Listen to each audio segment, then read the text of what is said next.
All right, guys, this has been a long time in the making, but welcome to the very first episode of the 4th and 26 Philly Sports Podcast. My name is Dirty Mike, and I got Cobbs Creek Beef with me tonight joining me. Beef, thank you for joining me. Would it be in 2023? Yeah, it's a huge week, man. I couldn't be any more excited for this upcoming week. Saturday can't get here quick enough. I have to say, divisional weekend might be my favorite weekend of football, honestly. Where everybody meets, the teams that play, where it goes from that point on, because this is basically, the Elite Eight here.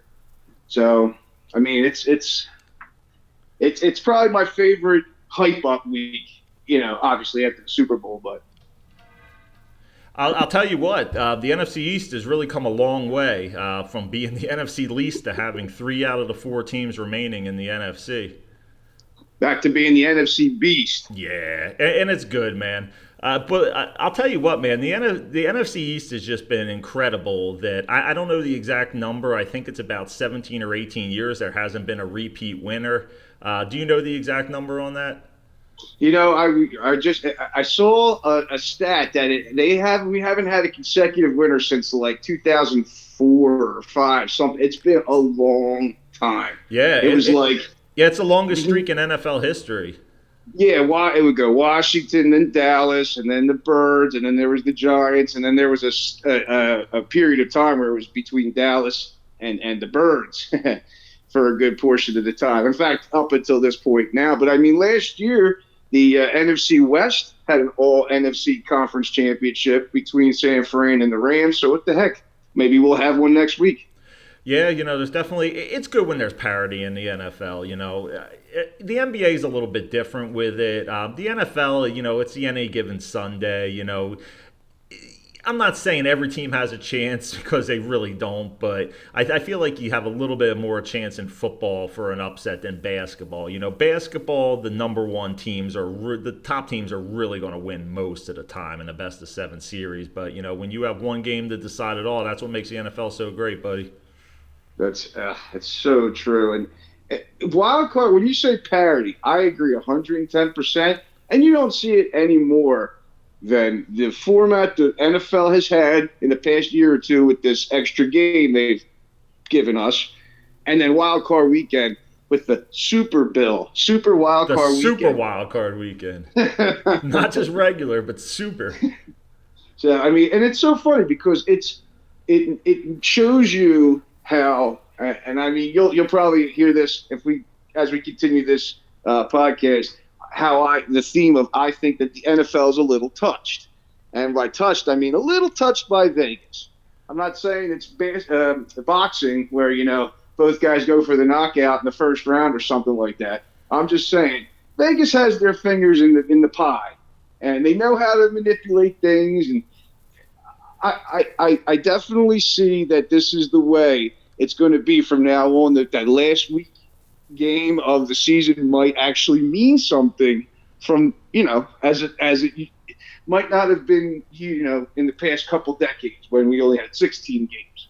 Yeah, that extra game, I mean, we needed that extra game to clinch this year. Bingo. I mean, we absolutely needed it. So, I'm in favor for it. Even if you got to cut preseason games, nobody gives a shit about preseason. The players don't give a shit about preseason. The only good thing about it is evaluating young talent, and they do need a place to be evaluated. And I think that's what the preseason's really just turned into at this point. You got to remember, years ago, decades ago, it used to be 6 games in the preseason. Oh, I in know. The 70s. Yeah. And the starters would play into the third quarter, or during the third and fourth game. They would play. I think. Yeah. I don't know how you're in favor of it or not. How do you feel about betting lines on preseason games?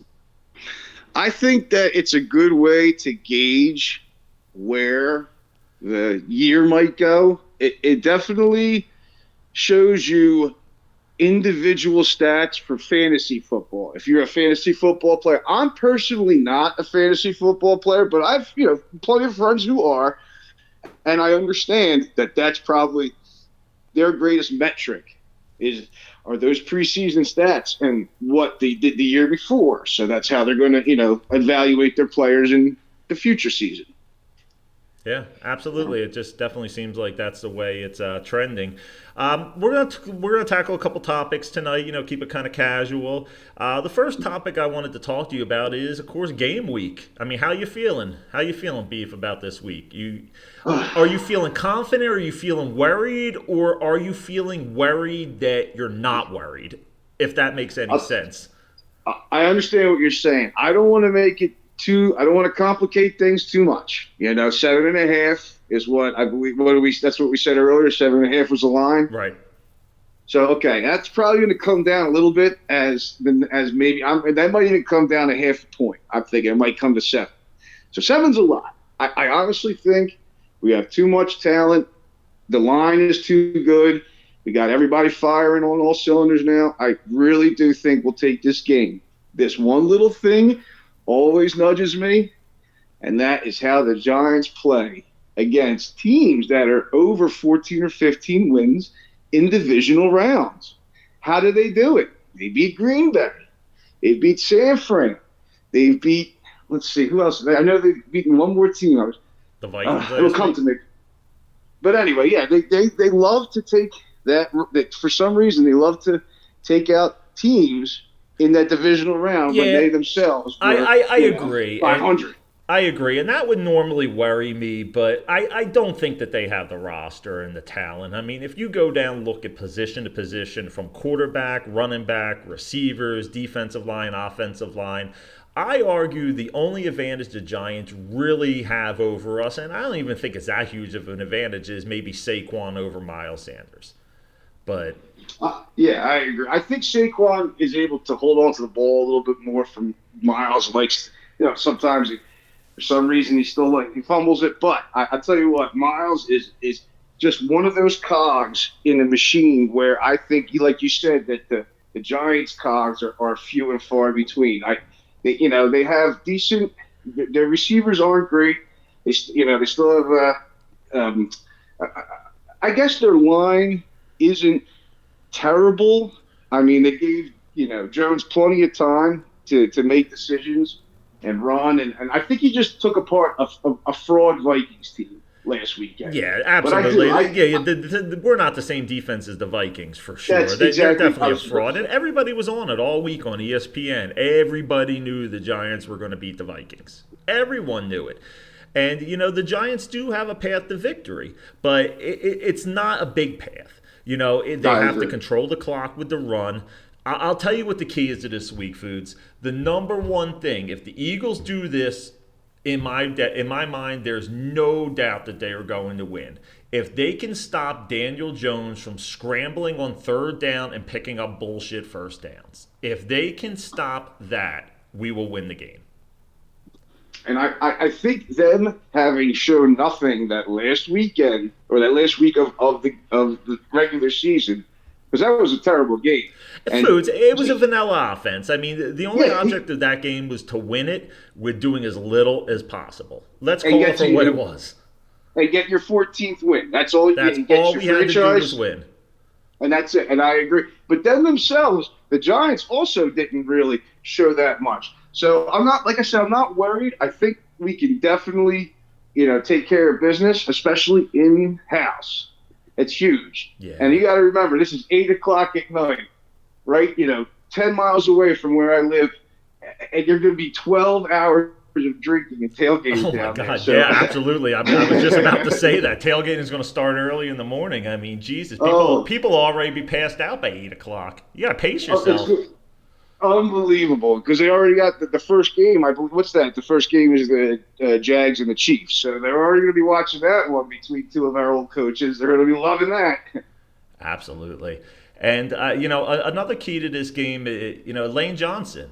I know he's practiced all week. He's been a full participant now with practice. I know the last couple days he was limited, but I believe today he was a full participant. He's going to try to go out there. And, I think Lane Johnson at 80% is certainly better than nothing against Jack Driscoll. He's a great backup, but he's a backup. That's what backups are. They're able to go in and plug in a position for a short period of time. And, that's what backups are. They can't do it consistently game after game. That's why they're not starters. So, if Lane Johnson can, take most of the snaps and maybe just get a couple, breaks here and there, or ideally, if we can build up a nice lead by halftime or midway through the third quarter to where, we can sit him, that would be great. I think that would be the best case scenario. I think he's going to get some help. I think they're going to pull a lot of double teams, some pulls, some stunts. They're going to try to get Jalen in a position where he can make decisions a lot faster, make his reads quick. Yeah. And, I think that either he's going to get the ball out fast or they're going to develop a running play or RPO fast.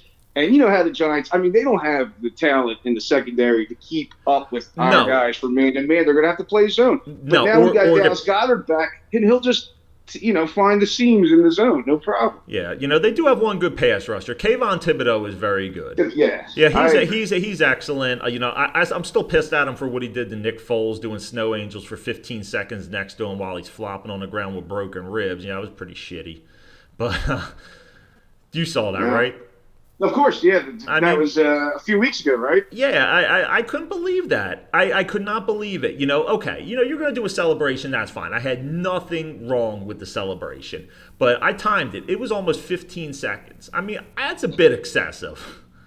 You got the quarterback going in assistantly over here, and you're doing childish antics. I agree. Yeah, I wasn't going to talk about that tonight, but now once we kind of started talking about him, it kind of rose up in me how much I was kind of pissed off at that because, Nick Foles has a special place in Philly lore, and. I'll tell you what, Foods, I'm going to have this discussion with you. I had this argument with my son, Riley, the other day. And I said to him, we'll have him on the show one time. He's a stat guy like you wouldn't believe, man. He put us to shame. Excellent. You have no idea the things that this kid knows. He's absolutely amazing. But I went into his room, and I knew it was going to piss him off. But I went into him, and I said, all right, I'm going to say something to you, and this is going to be kind of controversial, but I'm going to give you some facts to support this. And I said, Nick Foles is the greatest quarterback in Eagles history. And he said, you're smoking crack. That's what he said to me. And I said, no, listen, I'm going to give you some supporting arguments with it. He's the only Eagles quarterback to lead us to a Super Bowl. He was a Super Bowl MVP. He was a Pro Bowler. He was a Pro Bowl MVP, if you remember. Until I think Brady may have overtaken him, he had the highest touchdown to interception ratio ever, the best at that 27-2 season. There are some pretty convincing stats. Now, do I think he's going to be the greatest quarterback of all time? No, I think Hurts is going to, surpass him, very shortly, especially if he wins a Super Bowl. He'll already, I think, have passed him. But as of this point right now, Jalen Hurts has never won a playoff game to this point. Up to this date. Up to this very day. It's funny. Do you know what happened years ago on this date? What happened? I believe this was the date. My goodness, was it the Giants? Who did the Giants defeat? I think this was the date they defeated to get to the Super Bowl. The Patriots? Yeah, it wasn't the Super Bowl. It might have been that day they actually beat either Green Bay or San Francisco to get to that championship game. Yeah, that's right. So this is one of those days. It's a forlorn day, Foods, but that's all right. We could do. And I agree with Nick about the Nick Foles. I think Nick Foles had the best flare up of in the Eagles uniform that I've ever seen a quarterback have. The best ascendancy. Absolutely. You know what I mean? He had the highest ceiling that he reached. And it certainly wasn't with the most talent. I think McNabb was a more talented quarterback. I think Randall Cunningham was a more talented quarterback. Hell, I even think Michael Vick was a more talented quarterback. But what Nick Foles did, results are what matters in the NFL, honestly. Exactly. And poor Nick Foles has taken so much of beat. Remember when I want to say, almost 10 years ago when the Washington player dropped him on his head. I know. During the interception, I think it was Baker, right? It was one of the one of the D linemen, and they had threw the interception. They were coming back and just cheap shot at him, like what's his face, cheap shot at McMahon back in Oh back in yeah, the 80s, dumped him on his neck. yeah. So I mean, poor Nick Foles. I agree, great, love him, always. But my God, he gets more injured than Carson Wentz though. He does. He absolutely does. And you know what? My last argument that I had with it that I forgot to just mention: the man has a statue in front of the stadium. I mean, just case closed. Yeah, I've seen it. It's like 8 feet. It's great. Feet He's tall. huge, and he's like 6'6" anyway. So he's. I think for scale, you had to make him 9 feet tall. And I think that imprint that Doug has had, especially since that Super Bowl with the fourth going on for fourth downs and having ballsy plays like he did last week against the Chargers with that 4th and 1 where he broke out. I think a lot of it's a copycat league, and I think the league has picked up on the fact that they need to go for it more frequently on fourth down.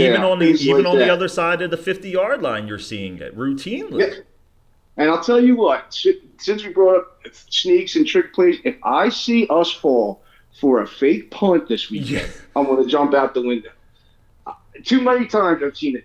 Too many times. Yeah, we've gotten burned a couple times this year, so we definitely got to shore up the special teams because special teams are where something big can happen and swing a game around for sure. So yeah, man, that's I can't wait. It cannot get here quick enough on Saturday night for sure. 48 hours and counting, my friend. Yes, sir. Yes, sir. Technically 47. Now, another thing I wanted to talk to you about tonight was I wanted to talk about Howie Roseman, and he's been getting a lot of congratulations and a lot of praise this year, and as well he should. He has had a fantastic year, with making decisions. But there's pros and there's cons that go with Howie Roseman, and I was curious to hear from you what you think. We know the pros. What are some of the cons you think that has kind of plagued us since Howie? Howie's cons they exist, but they are far outweighed by his pros. And I think that some of the cons Howie had early are able to really. He was some indecision. I mean, when Chip was there, 7, 8 years ago, and he was relegated to the friggin' broom closet. Yeah, I mean, he was in the broom closet. Yeah, he never lost focus, Foods. That's actually, I think, maybe one of his pros. Like, it's a shame that he had that kind of personality at the time. People saw him like that, but I think he's shed that. I think he's grown out of that, like, kind of, sickly. Is he a football guy? Is he not a football guy? Again. Because he kind of had, he's not really a football guy. You're right. He kind of had that stigma of being like a business guy, like a salary cap kind of guy. And I'll be honest with you, I don't think there's an executive in the NFL that may be a better front office executive than Howie Roseman. Exactly. I mean, we don't. As long as you don't, you don't have to micromanage. You delegate your responsibilities to the people that you trust, and you key on your strengths. And the strengths of Howie over the years have been just unbelievable. I mean, bringing in Ajayi at the right time, and he's doing it again this year. He's bringing in everybody at the right time. Sue, Linval. I mean, start of the year he brought the correct people in from Bradbury. He got people paid that needed to be paid. His draft got us to number 10 next year. We're the number 1 seed this year, and the 2023 draft we have a top 10 pick. We're gonna get I mean, and we could talk in the future of what we want to do with that pick. Sure. I got some ideas kind of off the Me wall, too. but we don't have to get into that tonight. Yeah. But I will tell you one of the cons, and it is the con with Howie Roseman, as far as I'm concerned, is drafting talent and evaluating that talent. There hasn't been very many Pro Bowlers drafted over the last decade. I mean, let's really think about it. Who have we drafted over the last decade that's a Pro Bowler? You have Fletcher Cox. You have Brandon Graham. Dallas Goddard, was he a Pro Bowler? I think, did I he don't. not make the Pro Bowl? No, No, he he might did. not have made it. I don't think he did. And Zach Ertz. Zach Ertz. Jack, you know what? Yeah, okay, that's the other tight. I knew there was a tight end in there. Yeah, Dallas Goddard kind of got screwed this year because you couldn't vote for them while they were on the IR. So Right. I heard about yeah, this. so him and C.J. Gardner Johnson got screwed this year, or else we would have had a couple more Pro Bowlers because when Dallas Goddard went out, he was right at the top of the league in all stats for tight end. But Oh, I eventually, don't even want to talk about that game when he hurt when they wrenched his shoulder. oh But my god. Yeah, we'll need a little more time to get into that sure. one. So But that'll yes, be that'd be a you're tangent right. all on its own. But I don't understand how you missed that call. I mean, Nah, that was one of the nah. worst missed calls I've ever seen in my life. I mean, he ripped him by the face down onto his shoulder. That was Terrible. it. A lot of miscalled. There's been some shitty officiating this year for sure. And, I think that they're going to have to kind of get together in the offseason and really kind of go and, tighten things up with the officiating. I don't want them to overmanage a game or micromanage a game, but they got to get their shit together. Because there's way too many, bad things that have been happening, this year especially. The But thing I think I was thinking about Howie.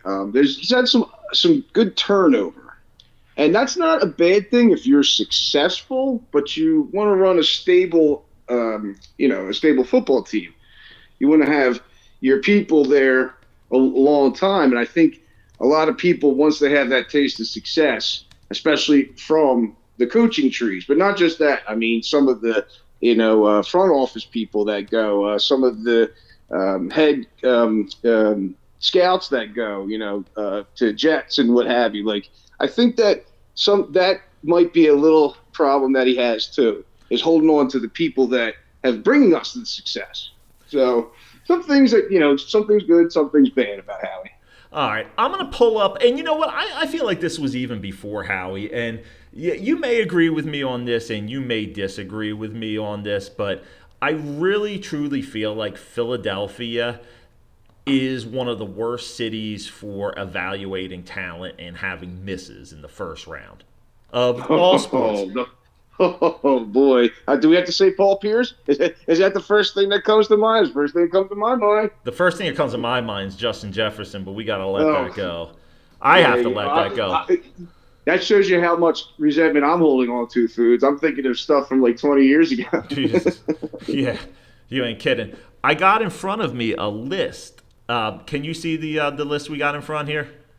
Sure. Yes, yes. All right, let me see if I can make a full screen here. All right, we have a list of Eagles draft picks, and it goes all the way back to the 1940s. But for argument's sake, let's just go back to 2009. And what year did Howie Roseman come in? Well, let's see. Howie was actually with us a while. Howie had been with the team since I want to say probably around the same time that first Super Bowl we went to, Super Bowl 39. So somewhere around there, maybe even earlier than that, he was doing computer work, scout work. He was kind of like an intern, like a clerk. Well, let's So just he'd go. been, Let's just look at the last 10 years then. I was going to say, he's probably been with us maybe almost close to 20. So All right, so let's just look at the last 10 years here because we didn't have a okay. first round pick in 2007 or 2008. So Yeah. let's take a look at some of these picks here. Jeremy Maclin.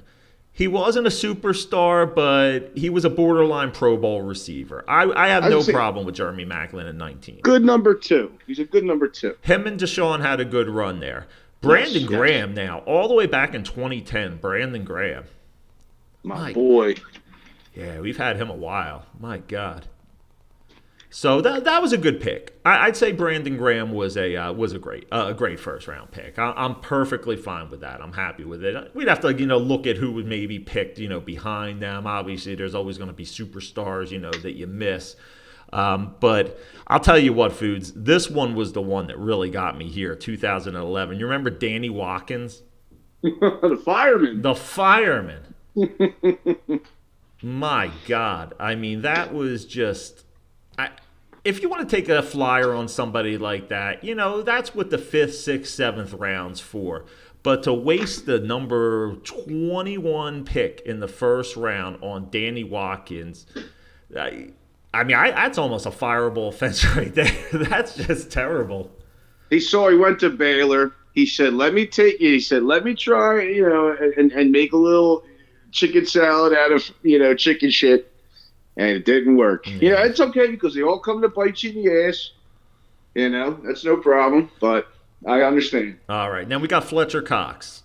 We couldn't have Okay. we couldn't have had any more with him. That's great. He's an All-Pro Eagle. He's an all-time Eagle, and he's a borderline Hall of Famer. I agree, especially if they win this year. I think he cements it. I think he needs it. He's borderline. He may be ahead of. I'll put him ahead of McNabb. Because that was always the thing with McNabb. Was he a Hall of Fame quarterback, or was he that kind of borderline level right underneath? And I think McNabb was that level right underneath for sure. It's so hard to disagree with that. I've watched so many of the games. From some of the NFC Championship games, and he's so good, and then he isn't. It was so frustrating, Foods. Yeah, it definitely was. But he's had a resurgence this year, and I think a big part of that is also surrounding him with a lot of talent on the defensive line. For years, Fletcher Cox was the man. And we've had Brandon Graham, just as longer than him, but Vinny Curry, we had tons of them. Yeah, Vinny Curry. God, I haven't thought of that name in a little bit. But he was good. He was good when he did it. Yeah. Lane Johnson, all-time Eagle. He's going to be a Hall of Famer for sure. Lane Johnson's a Hall of Famer. Marcus Smith. That was a huge whiff right there. The next two were huge whiffs. Marcus Smith and Nelson Aguilar. I don't even want to get started on Nelson Aguilar. We all know what he is, and so one-dimensional. And again, lucky he was able to get a ring with us, no problem. I get all that, but yes, one-dimensional, so easy to key on. He had one good year though, Foods. Yeah. Speaking of one good year, we got Carson Wentz.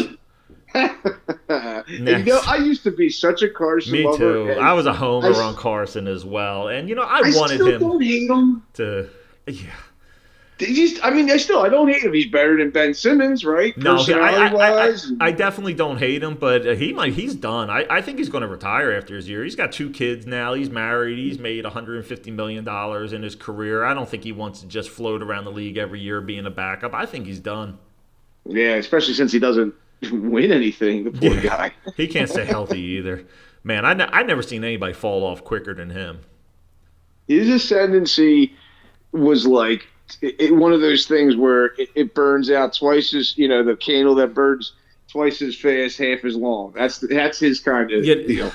I hate to say this, but I really almost compare Jalen Hurts' year this year to the year Carson Wentz was the MVP until he got injured the last couple games, and then they kind of got passed. And, obviously it's a different type of injury, and Jalen's not as serious, but the years are pretty comparable on a lot of levels.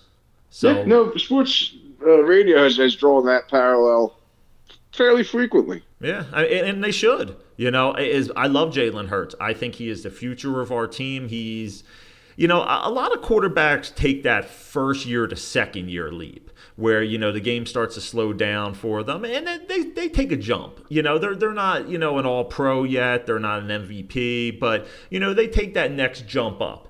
And I think that's a lot more common than the third year. The third year is where you look for that to take the next jump, and that's what brings you to that all-pro level. Josh Allen took that third-year jump. Jalen Hurts is taking that third-year jump. So, just stuff like that, that's what you really look for. So, I look for, Hurts to, keep it going. And, we could talk about his contract situation. We don't have too much time left on this one, but, we'll talk about that on another one. But I don't want to waste too much time on this subject. So let me just quickly go down the rest of them. Derek Barnett, as far as I'm concerned, he was a whiff. I don't even know if he's even playing still in the league. No, he's I think he was on our team this year, but he got hurt in the preseason. He was out. Yeah, he was. That's what I mean. He's done. I don't think he's playing. Yeah, he hasn't played. Andre Dillard. Yeah, I mean, 2019. He's had enough years. I mean, I think he's going to be a career backup. I don't think he's garbage or anything. He's a No. serviceable backup, but he's definitely not what you're looking for as a first round pick. Oh God, 2020 Jalen Rager. You know what? Because I'm in a good mood, I'm gonna skip right over that one, so I don't have to start talking about Justin Jefferson. Oh my God. Um, Devontae Smith. I was a little. I thought he had a great rookie year. He did. Um, I didn't think he was going to take as big of a jump as he did this year. And I don't know if you realize it or not, but he set a record this year for the Eagles for the most receptions by a wide receiver in a season. Not the amount of yards, but the most receptions. Yes, he defeated Mike Quick, holding that record. I want to say, or was that AJ Brown? That might have been major.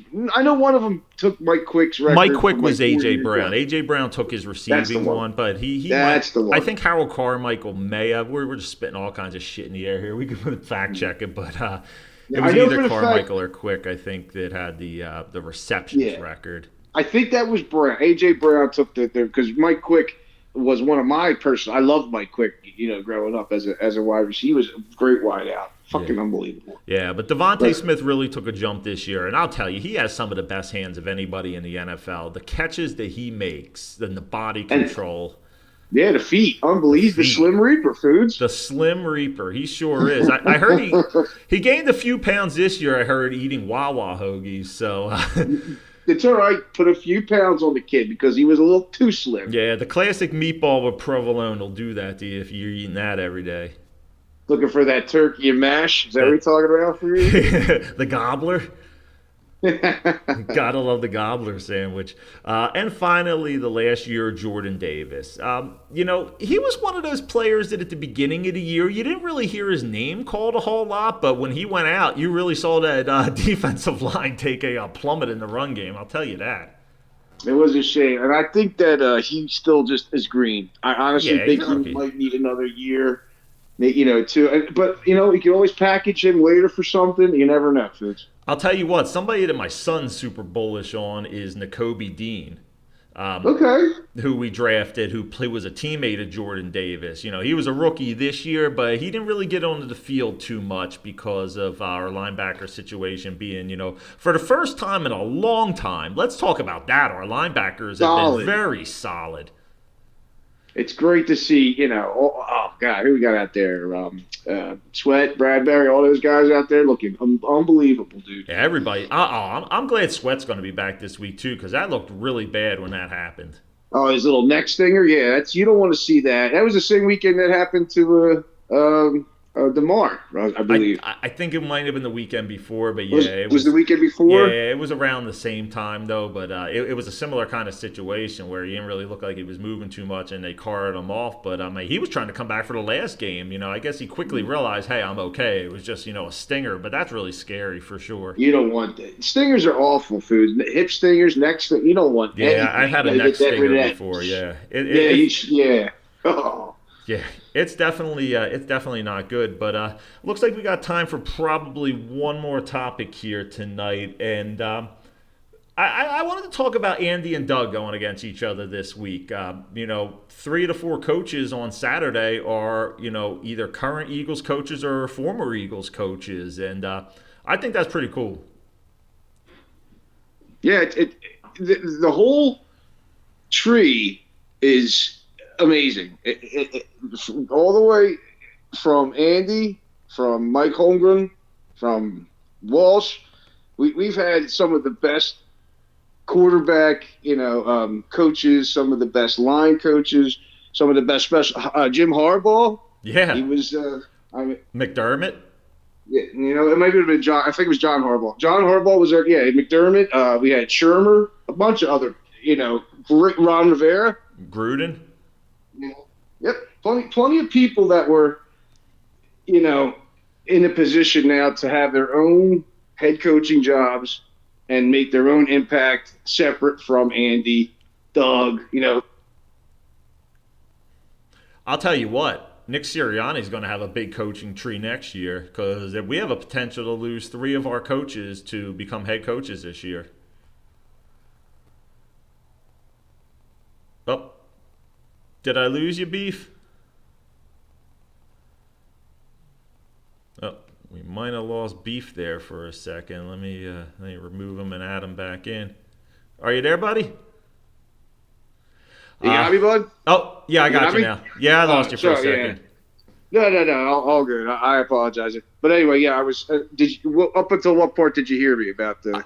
I didn't hear anything. The last thing I Oh, said is Nick Sirianni could possibly have 3 head coaches under him on the coaching tree next season.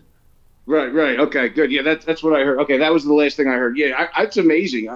I think that Nick. We were talking about the team and the players that have taken a terrific jump in their second and third years. Let's talk about Nick. His ability to delegate play calling and just focus on the overall message, the overall themes, defense, taking care of, the morale. I think he's made one of the most tremendous. I don't know how he doesn't get consideration for Coach of the Year, He too. is. He will. Brian Dable's the big name everybody's talking I about. know. He's done a good job with the Giants for sure. But to me, Nick Sirianni, you can't just say he's not a candidate just because of our success. That's ridiculous. It should be predicated on that. I definitely think he's going to finish in the top 3 for Coach of the Year, and I think he's deserving of it. I really do. With what he's done and the team they put together, and just he has fun on the sidelines too. If you see any footage of him on the sidelines, talking with players, talking with coaches, they're talking about all kinds of crazy shit, and they're having fun, keeping it loose, and you can tell that this is a fun, loose team. You remember we've had some teams that they were just serious teams, and we've always loved the Eagles, and we've always been behind them. But some years are funner than others. I mean, let's be honest. This is a fun team. It's so. I agree. They have a nice youthful exuberance, but it's tempered by some of the, I guess some of the veterans on the team that have been there that know they need to corral anything that's getting out of control. I think that it's a good balance, and I think that's the right word for this team. It's got great balance. It's checked everywhere. We do, and unfortunately, when you have seasons like this, where you go 14-3, and you're expected to kind of make it to the Super Bowl, you're going to inflate everybody. Everybody's going to want more money next year, and we have a lot of free agents on the defensive side of the ball, and let's be honest, we're not going to be able to sign them all. We're only going to be able to sign a percentage of them. Oh, I was thinking of the other linebacker who was looking great recently, T.J. Edwards. T.J. Edwards he's had the best year breakout, from staying under the radar. He has been under the radar all year, making 15 tackles a game, just playing out of his mind. But he's just lost in the shuffle. We have so much talent on this team that somebody like him is really just getting lost in the shuffle, and he shouldn't be, because he's having a great year. And so, just about to say, like I said, with the line, Sweat, all those guys on the line, great. All the guys in you're talking about Avante, and all the guys in the secondary, Slay, big play, God love him. But like you said, that linebacking core, unbelievable. Yeah, unbelievable. Yeah, but yeah, that's the. We're gonna have a lot of free agents, though. Who are you looking that we have to re-sign? Who do you think is a must? Because I know we have Slay next year. I know Bradbury's up for a contract. C.J. Gardner-Johnson's up for a contract. Shit, they're gonna have to sign. They're gonna have to sign Hurts. They're gonna need a lot of room, and this is where Howie's gonna do. He's like a duck in water. He's gonna do his thing, where he's gonna be able to set a market price. I think for I don't know if he's one more year. I have to look. He does have one more. He's under contract next. He's under contract next year.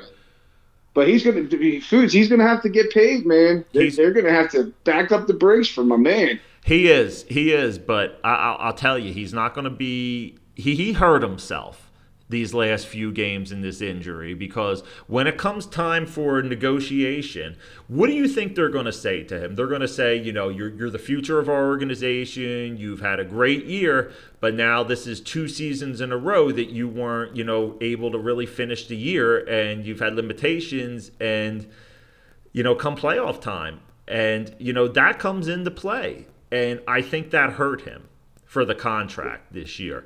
And I think it gives the Eagles organization a little bit of leverage to where I don't think Jalen Hurts can go in there and say, I want $250 million guaranteed. Because that seems to be the thing that all the quarterbacks are going for now. They want the whole contract to be guaranteed. Like that. Yeah. Yeah, I mean, right now, I think the only quarterback that's ever gotten a fully guaranteed was Deshaun Watson. They gave him, but, he asked for it. He said, look, if I'm going to go to that shitty organization, you're going to have to pay me the whole thing. Oh, Deshaun. So many. There's been so many criminals and underworld, seedy underbelly people, but boy, do they get paid, They really do get paid for sure. And, he's definitely a talent, but he's not a top 10 talent. I don't think Deshaun Watson's a top 10 talent in the NFL anymore. I think maybe at the beginning of his career he was kind of trending that way, but I don't think he's a top 10. I think he's kind of in that Dak Prescott kind of category, that 10 to 15. Now, would you trying to think of some of our second string, third string running backs like Gainwell, Boston Scott. Like these are people I would consider. Absolutely, absolutely. Take a look at what they're getting, and look again. Howie's the wizard. He'll put paying them off for 10 years. They will be on two different teams by the time they get their full contract. Yeah, and also, running back isn't a position that it used to be in the NFL. I mean, let's be honest with you. Unless you're really good. I mean, yeah, exactly. You remember there used to be a time where, the running back, you may have been the first, second, or third pick in the draft. Now, most teams know, hey, I can get a running back, that's just as good in the second, third, or fourth round, honestly. There are some exceptions. Emmitt Smith. I mean, you got Sandra, all these great running backs from the 80s and 90s. They were unbelievable. But, like you said, it's, I guess, one of those positions that you can kind of interchange. Well, yeah, I mean, now you can because it's become a passing league. You remember when Andy Reid, year after year, was throwing 60% pass, 40% run, and we were killing him. West Coast offense. We were killing him. He needs to run the ball. Nobody passes the ball. Turns out he knew what he was talking about, and everybody followed him. Well, the league is a cycle too. I mean, what is out a fashion this decade might come back in fashion next. I mean, bringing the Wildcat formation back, pistol formations. They're doing, crazy ththings. Chip Kelly tried. Screen places. I think it's great when they do like flea flicker pad, I love Statue of Liberty plays. Yeah, if they can pull it off, and all that shit is nothing new under the sun, Foods. That's why it's so awesome. Yeah, Chip Kelly tried. He tried to bring that college game, and it worked that first year. The NFL was just in shambles trying to figure out how to stop him with that, and then they did. They catch up. Once you get enough footage and enough game tape, you can, game plan against stuff. But, the way our team is constructed right now, we can – you remember I said earlier the Giants have a path to victory, but it's a very small path. It's controlling the ball with the run, controlling the clock, getting those third downs, running with Daniel Jones, extending drives. They have to do that to win. They're not going to get into a shootout with us and beat us. They just don't have the talent. But the Eagles, on the other hand, we can win any number of ways. We can put up 300 yards on the ground. We can put up 400 yards in the air. I mean, we can win a number of ways. And we saw that the last game against the Giants, throwing out a vanilla offense, doing just enough to win because we're a more talented team. So, That's that balance I was talking about. Yeah, absolutely. So if the Eagles can play their C game against the Giants and beat them, in my opinion. Honestly. Yeah, I would say I'm going to give the Giants I mean, we like to play poker. I think I'd give them one out of 4, maybe even 1 out of 5 chance. 1 out of 5. So you get that's about ESPN has the power rank as 20%. about they have us as an 80% chance to win. So that's there you go. That's right about on with what you're saying. Would they beat us 1 time out of 5? I'll be honest, I don't think they would. If we played them 10 times, I think that they'd maybe beat us once. That's I think it's probably closer to that, but also, I mean, luckily we are here. But also we do have a lot of good history in the Meadowlands. Yes, we do. But I'm so glad that this game's at home. That Oh that yeah, that home field advantage. We weren't. I don't think we were going to make the Super Bowl this year if we had to win 3 games on the road to get there. no, agreed. And it was now that you only have the one team who gets the number one seed. It's so crucial to get it now. It's unbelievable that it took us 14. It took us our franchise record to get to a place where we should have been there 2 weeks before. But Yeah, whatever, it's okay. We're there, they're not, and we're in our position that we are in. I'll be honest, Foos. I don't know what to make of the Dallas Cowboys. I don't. They'll choke. I know I hate them, and I always will. But I don't know what to make of them. At times they've looked like a dominant team, like the Eagles, and then at times they've looked like one of the worst teams in the league. They're so inconsistent. I don't know what to make of them. I think it all depends on which Dakota you're going to get that day. Are you going to get the Dakota Prescott that is a bear and throws up 41, 42 points? Or you're going to get the Dakota Prescott that throws 3 interceptions and turns the ball over like twice. I think that the way that the Jags won on Saturday, where they had 5 turnovers in the beginning of the football game, and They were won. -5, Foods. -5 in the turnover battle and win the game. I don't think I've ever seen a team go -5 in a turnover battle in a game and win. I think that was the first time that might have happened in the history of the playoffs. It definitely was in the history of the playoffs. But, that's it just doesn't happen. How do you just blow that? And it just happened so, it seemed like it just happened gradually. They had the game under control. You get a couple points, it's still under control. Then a couple more, it's still under control. And next thing you know, they win. It was. The Chargers are a bunch of losers anyway. I loved Marty Schottenheimer, and they wasted so many good years with him. And the Chiefs wasted good years with Marty Schottenheimer. Each of those teams should have at least one more Super Bowl by now. Yeah, Justin Herbert's a great quarterback, and I'll tell you what, the AFC's stacked for the next 10 years. But they were hurt most of the year. The Chargers didn't have a full roster until the very last games of the year. He was throwing the backups most of the year, and you got to have that time to like really get it going. So they were a mess this year, with injuries, and as a lot of teams were. So and that's what happens. You get bounced. But I couldn't have been happy for Doug. I am so happy to see Doug going against Andy this week, and I'd like to see an upset.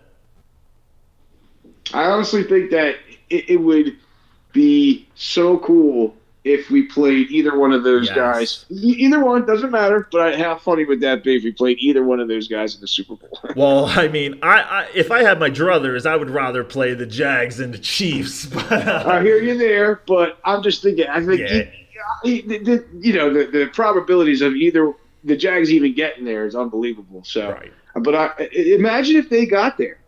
Would you the wave that they would be riding would be oh my God. It's so funny because they say losses take a lot out of you, but so do wins that you have to get up and take care of business. They take a lot out of you too. Yeah, absolutely. And this draft, this draft coming up, I think is very, very crucial for us because better than anybody that when you have a great season, you get poached. Players leave, you can't afford them like we were talking about, and you got to replace the talent. Coaches leave. Yeah, coaches leave. And that's where the draft comes in. You got to hit home runs or at least doubles or triples in the draft in the first couple rounds consistently year after year. There are some teams that every single year their first round pick ends up panning out and being like a Pro Bowl or a borderline Pro Bowl. Some teams just evaluate talent better than others. Mm-hmm. And I think they also I think a lot of the geography of the country helps too because they can get to those places a lot faster. You can get to SEC a lot faster. You can get to the Big Ten. You can get to Pac-12. Getting across this country is a pain in the ass, Foos. It is. The people, It is, but with as much video and technology, it's very important to know where you got to go. Yeah, I mean, I agree, but with this, But you also know how like the sport, like the scouts, old timers like to get on the trains yeah, and take their road trips. Foods, you know that. I do. You know what that reminded me of?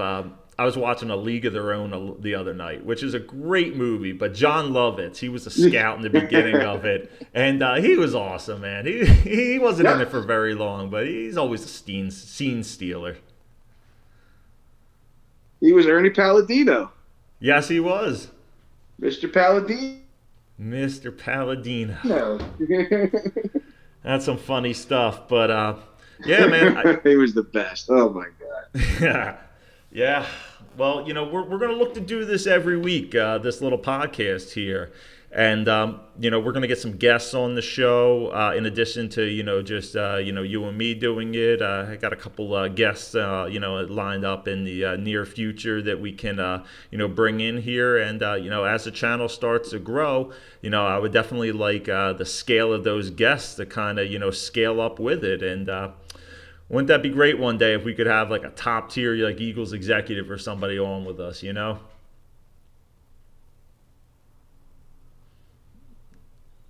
That's definitely the goal though. But I believe I told you who I. Can you hear me, Foods? yeah, I got you now. You got me right. Yeah. Hello. Yeah, I got you. Without getting too much time, I must have. Yeah. I told you who had came into the shop the other week, right? Yeah, you said you saw Did I tell you about the special guest?